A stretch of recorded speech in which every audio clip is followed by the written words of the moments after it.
Hey guys, welcome back to a brand new Ninjago video here on the channel. My name is TannerFishies. In today's video, we are going to be discussing who exactly the Master of Lord Wrath could be in Ninjago Dragons Rising. Now with that being said, this video will contain spoilers for Ninjago Dragons Rising Season 1 Parts 1 and 2. You have been warned. Once again, there is your official spoiler warning. So, towards the end of Ninjago Dragons Rising Part 2, we see Lord Wrath meet up with Jordana outside Imperium.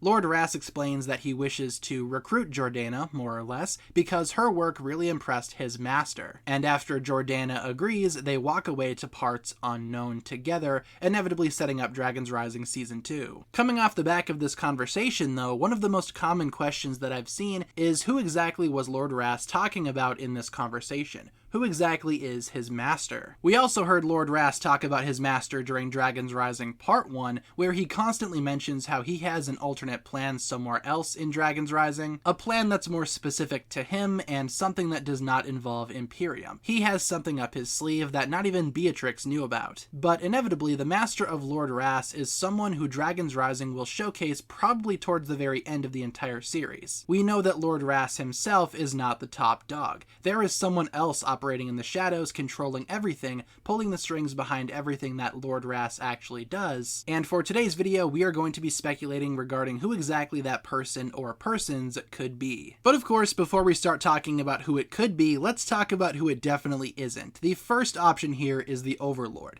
Now, this was a very common prediction from what I've seen throughout my comment section and on social media, but honestly, I don't really see it for a couple of pretty major reasons. For one, the Overlord being the main villain, I mean, sure, that would have made sense if this wasn't Ninjago Dragons Rising. If this was the original series for Ninjago, I would say, sure, why not have the Overlord come back? I mean, sure, it would make sense with conflict brewing in Ninjago, the Overlord would be able to build himself back up before he would ultimately return again, but we've seen that already last season. So having the Overlord return again, even though it would make sense story-wise, that would just be super repetitive in my opinion and probably not worth it all that much. Plus, I feel like Ninjago fans would probably get annoyed if the Overlord came back again. I mean, sure, I love the Overlord, but he's already returned twice after his initial debut, and now it's time for someone new. I don't think it's the Overlord. For another reason as to why it's probably not the Overlord, well, Dragons Rising has been said to be its own thing altogether,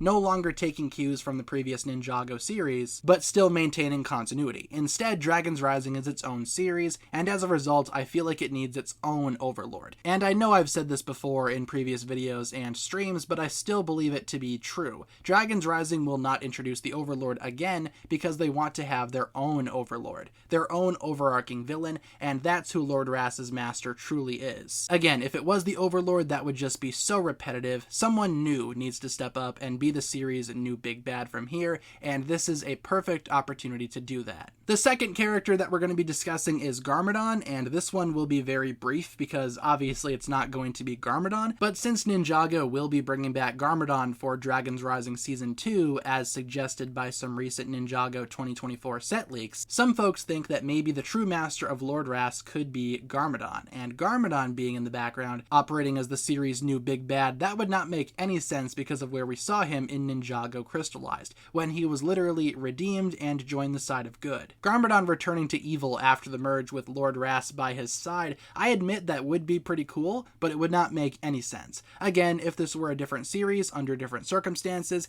maybe I could see Garmadon being the big bad. But instead, I doubt Garmadon will return and be a villain. Instead, he will definitely return and be a hero, siding with Wu, Lloyd, and the others. In fact, on the topic of returning bad guys, I don't think it'll be a returning Ninjago villain, with a lot of the same reasonings that I said prior. With Dragons Rising being its own series and something fresh for Ninjago, they would want their own fresh face, their own major villain. So missing Ninjago villains like the Omega or Nauticon, I don't think it's going to be any of them. It's probably not going to be any returning villain. It'll definitely be someone new. The next theory that I've seen a lot of people talk about is an evil source dragon, and now we enter the realm of entirely possible. This could very well happen. An evil source dragon could totally be the master of Lord Wrath. First of all, with the source dragons, we're not exactly sure how many of them were good or evil. In Dragons Rising Part 1, Lloyd's vision showed him 6 source dragons dragon symbols, but in part 2 we see that there are 7 source dragons total. Maybe one of those source dragons was banished for being evil, and maybe that evil source dragon is who Lord Wrass's master truly is. Also, in a flashback sequence, we saw that Lord Wrass entered Imperium even before the merge happened, and with him claiming to be from the wildness, how exactly did he hop realms? In my opinion, he would have needed dragon power. Maybe the evil source dragon granted Lord Wrass immense power and realm hopping abilities in exchange for his service. What service, you may ask? Well, potentially to eliminate or capture all of the other source dragons. The source dragon that was found in Imperium is definitely not evil, but apparently releasing the source dragon would cause carnage and chaos throughout the world. And by saying that, maybe what he meant was by freeing him, the evil source dragon would appear and battle him for power, destroying everything in the process, because we know that source dragons are huge. They literally make up the backbone of the entire universe. So if Lord Wrass is truly under the control of an evil source dragon taking orders from it, I could see that being the case. We also have a set coming out called Egalt the Master Dragon, which could very well be the Master Dragon of Lord Wrass, though that name is subject to change since this is an early translation. Either way, an evil source dragon being the master of Lord Wrass I think would make a lot of sense, but I do plan on talking more about this possibility in its own separate video, so stay tuned for that. And finally, we have someone new, which I think is fairly obvious. Like I said, Dragons Rising will probably not bring back a returning bad guy to be the master of Lord Wrass. Instead, it'll be someone fresh, someone new,